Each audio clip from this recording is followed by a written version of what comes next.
ម្សិលមិញជួបស្រីស្អែកថ្មីស្រណ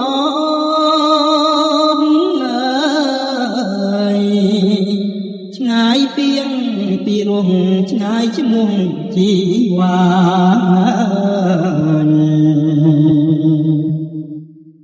រំដួលជើងភ្នំមុនមានមេត្តាហើយខ្ញុំសោកាគ្មានថ្ងៃណាភ្លេច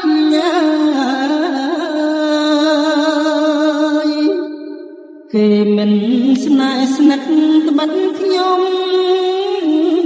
អត់ណែ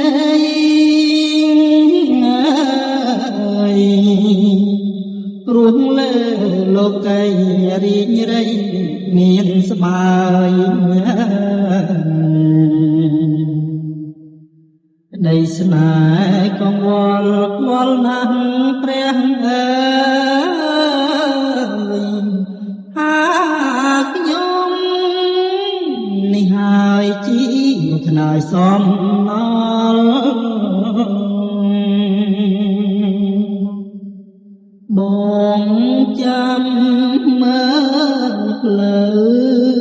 នៅក្បែរទឹកភ្លាំងបែកញើសសស្រាំងចិត្តពុំកាញ់ជ្រុល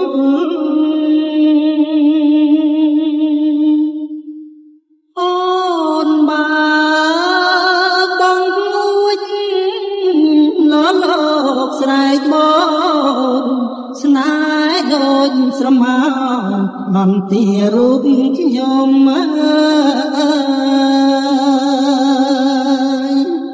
រក្សាព្រៃភ្នំខ្ញុំសោបួងសួងមេត្តាជួយលួងរំដួលជើងភ្នំ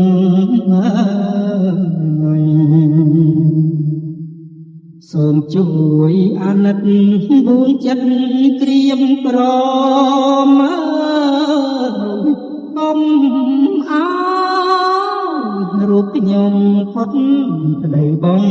ណង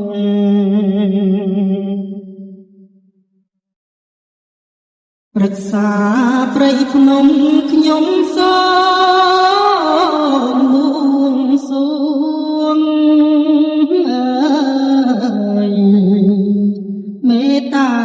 ជួយលួងរំដួលជើងភ្នំសូមជួយអាណិតបួងចិត្តក្រៀមក្រមកុំអើ